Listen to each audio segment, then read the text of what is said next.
Chapter 27. Troubles at the Mansion. If you want me to forgive your betrayal, you're going to help me prove Billy cheated on the bike race, Matilda said, her arm crossed. How am I supposed to do that? Ferry asked, stopping in the middle of the street, on their way back from school.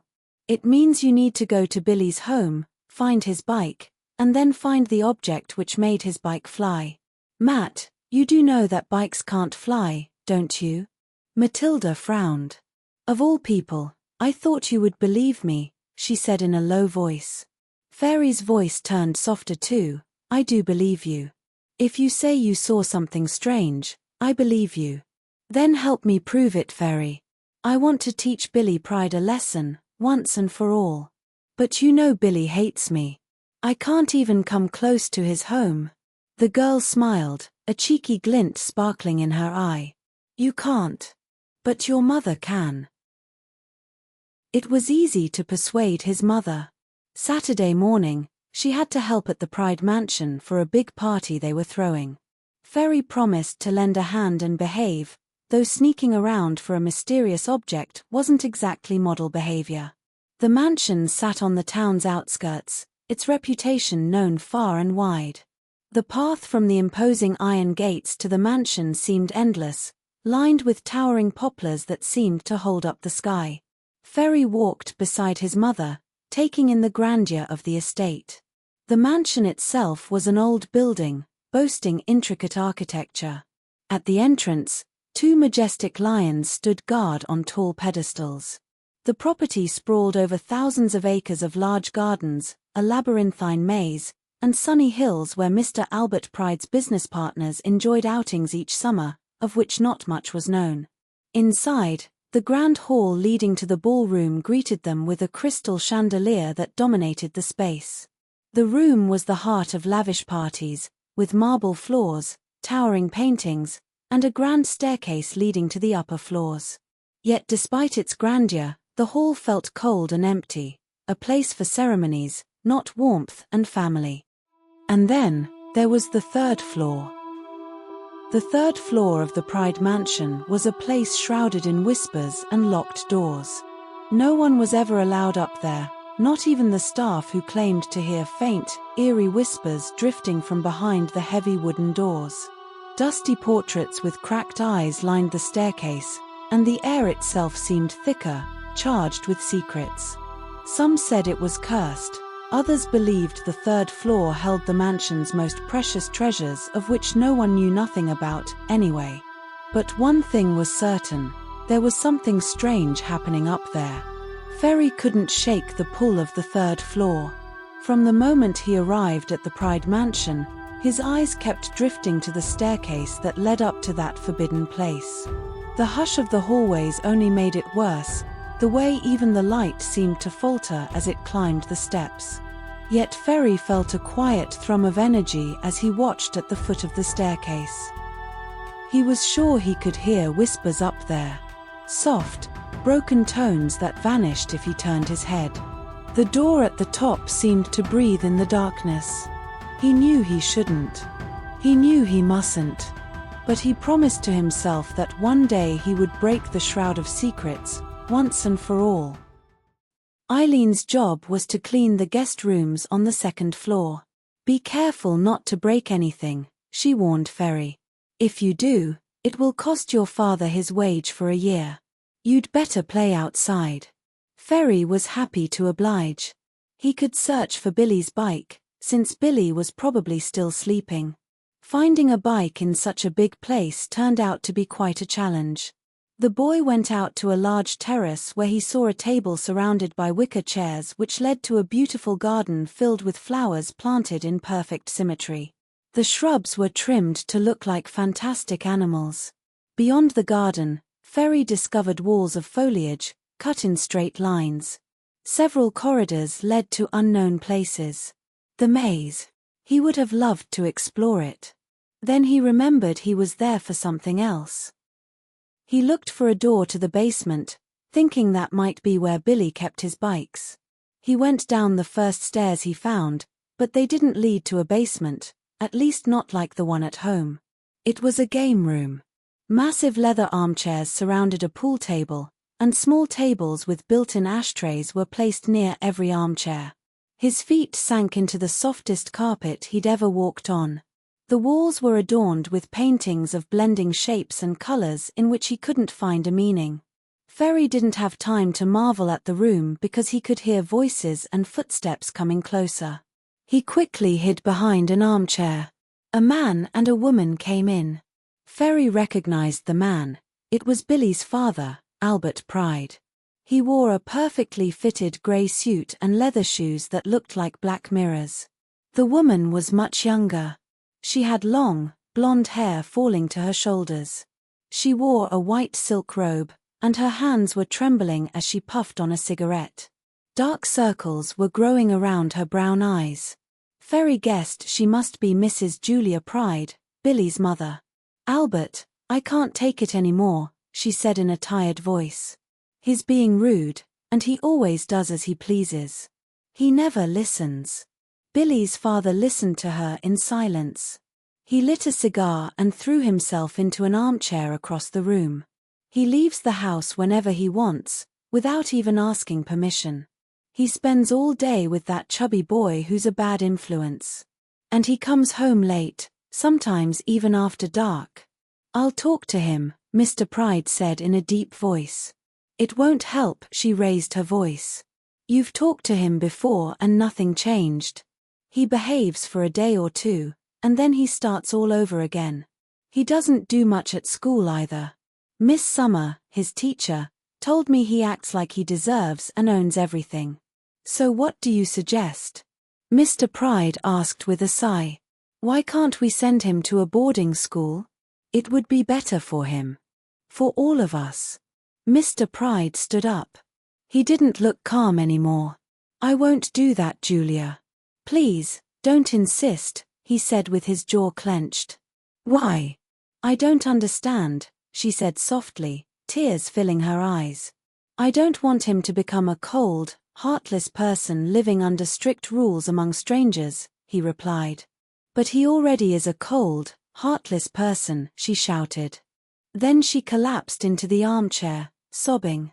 Her husband stared at the fire burning in the enormous marble fireplace, without moving. "You don't know how lonely I feel in this place," she continued. "You're always away. I'm stuck here all day, between these cold, empty walls. This house feels like a prison," she said between sobs. "Maybe if you behaved more like a mother, you wouldn't feel so lonely," he said through clenched teeth. Then, he headed toward the door with big steps. "I am not his mother," she shouted behind him. But Albert didn't even look at her as he walked out the door. Julia Pride sat in the armchair, sobbing and holding her legs close to her chest like a little girl. After a while, she wiped her tears with a silk handkerchief from her sleeve, stood up, and left the room. Ferry decided it was time to leave too. He hurried inside the house, looking for his mother. Searching for Billy's bike with so many people around didn't seem like a good idea anymore. The house was bustling with servants working like ants in an anthill. The salon was now decorated with flowers and candles. On the second floor, every guest room was being cleaned. Ferry found his mother busily pottering about. "Can I help you, Mum?" he asked. "No, dear, I'm fine. I wish you could stay close though. I just saw Billy coming down for breakfast. I wouldn't want you to meet him, considering the lack of friendship between you two." A thought popped into Ferry's mind. If Billy was having breakfast, he could search for that mysterious object in Billy's room. He knew the Pride's bedrooms were on the first floor. His mother had told him to avoid that floor, but with all the commotion in the house, it was easy to sneak in. A keep away sign marked Billy's room. Ferry went in, shutting the door quietly behind him. The room was large, with robust mahogany furniture. Tall windows stretched from the floor to the ceiling, flooding the room with light. The room was tidy and clean. Even the bed was made. It didn't look like a child's room at all. If he hadn't seen Billy's textbooks on the solid desk by the window, he would have thought he was in the wrong room. Ferry didn't dare to rummage around. He opened the wardrobe, which covered an entire wall opposite the bed, and looked inside. He found Billy's clothes perfectly arranged on hangers. Ferry didn't touch anything. Nothing seemed out of place. He searched the room with his eyes for anything unusual. Nothing. As he was about to leave, something caught his eye. A ray of light descended on the bed through the tall window and continued onto the floor. Ferry noticed colored sparks coming from beneath a loose floorboard which creaked under his foot. He pressed it and to his wonder, he saw a hidden slot from where the sparks emerged. Inside, there was a metal box with a lock. He could see something sparkling inside through a small crack. So Matilda was right. Billy did use a sparkling, mysterious object to win. And the object was in that box. He now had to find the key. A noise at the door startled him. He quickly put the box back, but had no time to hide. Now Billy stumbled upon him. In his own room. At first, Billy looked surprised, but then his face turned red with rage. "What are you doing here?" Ferry became flustered. "I was only. You weren't trying to steal anything, were you?" Billy spat the words. Ferry turned even more nervous. "No. I swear, Billy. I wasn't trying to steal anything." Billy smirked, that sneering, brash smirk Ferry hated so much. "I thought maybe I should call my father. He should know the trouble the children of his employees are making." Ferry hated the situation he was in. He didn't care about himself. All he was thinking about was his parents. The thought that they might lose their jobs made him beg, "Please, Billy, don't tell your father." Billy was clearly enjoying the situation. Let me think about what you can do for me so I won't tell my dad." "I know. You're going to do my homework for an entire month." "No, wait. 3 months. Until school ends. Even math." Ferry panicked. "Even math?" Billy grinned. "And you'd better do it well," he threatened with his finger. Ferry had no choice. "So be it," he agreed with a heavy heart. "And then I don't want to have anything to do with you ever again." The two shook hands. Ferry breathed a sigh of relief as he headed toward the door. But Billy stopped him. "Before you go, tell your mother to come and clean up this mess." Ferry slowly turned. "What mess?" "This," Billy said, and he pushed a large flower pot from his bedside table, which crashed to the floor. The pot shattered, and soil scattered across the immaculate white carpet. Ferry's vision blurred with anger. With a shout worthy of a warrior, he lunged at Billy, and the two boys rolled over each other on the floor. During the fiery fight, Ferry noticed a small key hanging around Billy's neck. Without thinking, he managed to wrest the key from Billy's neck without him realizing it. But the fight continued, turning Billy's room into a battlefield. "Ferry, stop." His mother's desperate voice echoed from the doorway. His poor mother stood there, looking at the disaster in front of her, her hand covering her mouth. The two boys eventually stopped. They were both covered in leaves and dirt. "I knew I shouldn't have brought you here," she said, tears nearly falling from her eyes. "I'm sorry, Mum. He did it on purpose. I swear." His mother began to clean up the mess without saying another word. Ferry rushed to help her. "There. Now it all has to be neat and clean," Billy said, catching his breath. "Ferry, you missed a spot," he added with his usual smirk. And then the most curious thing happened. His mother raised her teary eyes and looked directly at Billy. The boy became flustered and with unsteady hands, began to help them clean the dirt on the floor. That was how Billy's mother found them. "What is going on here?" she asked in a crisp voice. Billy jumped to his feet. "Mother, Ferry broke the flower pot," he said in one breath. "That's enough, Billy," she said in the same icy tone. "Now go wash." "But mother," Billy objected. "I said get out," she shouted so loudly that Billy began to shiver. He rushed out the door, tears in his eyes. Ferry's mother dared to come closer. "I'm sorry, Mrs. Pride," she said in a low voice. Mrs. Pride's voice softened. "Don't worry, Eileen. Go get someone to help you clean." When his mother left the room, Ferry turned back to cleaning. But Billy's mother stopped him. "It is not your duty to clean after my son," she said. She lit a cigarette, and the smoke formed thin whirls that scattered at the ceiling's touch. Ferry stopped, unable to say a word. Billy's mother was staring at him the way people usually did the first time they met him. "I'm sorry, Mrs. Pride," he muttered. "I didn't mean to." "You don't have to apologize," she cut him off. "I'm sure Billy was asking for it. You're probably the only one who can stand up to him. Go wash now. The bathroom is at the end of the hallway." But before Ferry left the room, she gripped his arm with her ice-cold fingers. "Don't let anyone walk over you, Ferry. Ever," she hissed, with a wild look in her eyes. Then she let go of his hand and exited the room. Ferry stood there for a while, shaken and confused. He could still smell her musk perfume, mixed with the scent of tobacco and the soil from the broken flower pot.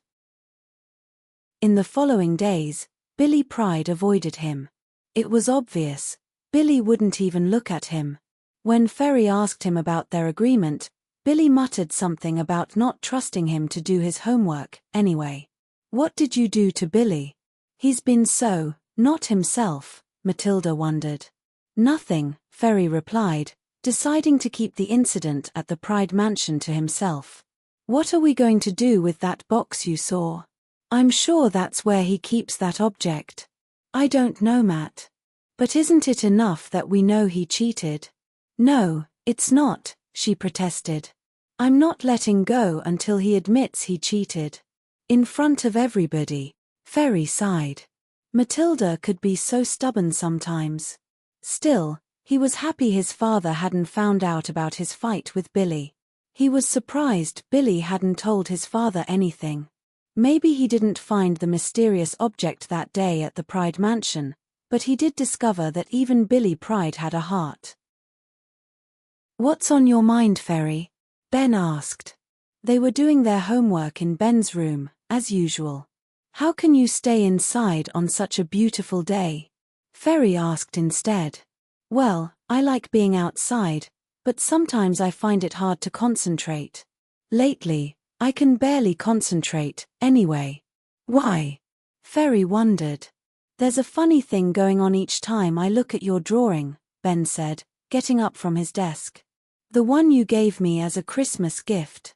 Each time I look at it, it looks like, if I watch it closely, it looks like it's alive, turning into something else. Like it isn't what it should be, you know? Ferry was even more confused. What do you mean? It looks like it's coming to life. How can you draw such great things? Ferry shrugged. I don't know.